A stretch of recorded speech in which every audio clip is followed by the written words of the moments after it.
एक बार वृंदावन के एक भव्य मंदिर में अक्षय तृतीया के पावन अवसर पर एक संत श्री बांके बिहारी जी के चरणों का दर्शन कर रहे थे।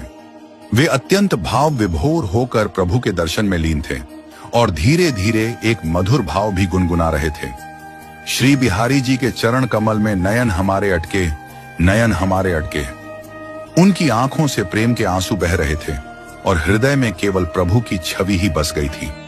उसी समय एक व्यक्ति भी वहीं खड़ा होकर वह भाव सुन रहा था। वह सामान्य भक्त था, परंतु संत का भाव और उनका भजन उसके हृदय को छू गया। उस भाव को अपने हृदय में लेकर वह घर लौटा। घर पहुंचकर उसने भी वही भाव गाना आरंभ किया। उसकी आंखें बंद थीं, मन श्री बिहारी जी के चरणों में लीन था और वाणी से प्रेम छलक रहा था। लेकिन भाव गुनगुनाते समय उससे एक भूल हो गई। भाव था, श्री बिहारी जी के चरण कमल में नयन हमारे अटके, पर उसने उल्टा गा दिया। श्री बिहारी जी के नयन कमल में चरण हमारे अटके। थोड़ा उल्टा हो गया, पर भाव वही रहा, प्रेम वही रहा। वह व्यक्ति उस गलती से अनभिज्ञ भाव विभोर होकर बार बार यही गाता रहा। उसका मन इतना रमा कि उसके रोम रोम में भक्ति की तरंगें उठने लगी।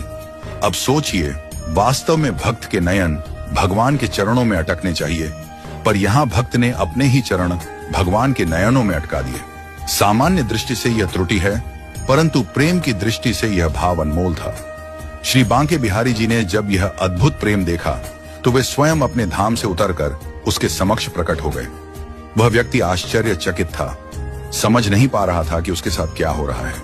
भगवान मंद मंद मुस्कुराते हुए बोले, अरे भैया, मेरे एक से बढ़कर एक भक्त हैं, लेकिन तुझ जैसा निराला प्रेमी मिलना बड़ा कठिन है।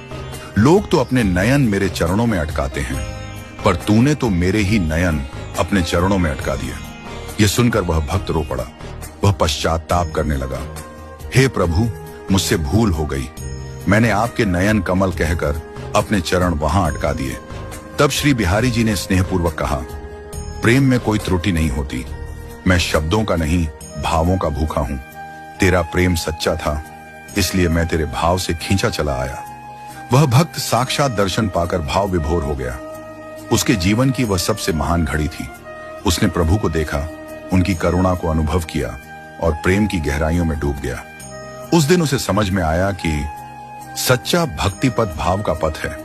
यदि हृदय सच्चा है तो भगवान शब्दों की त्रुटियां नहीं देखते, वे केवल प्रेम देखते हैं। भक्ति केवल मंत्रों, शास्त्रों या सही उच्चारणों की मोहताज नहीं होती। ईश्वर न तो शब्दों के नियमों में बंधे हैं और न ही व्याकरण की शुद्धता में उलझे हैं।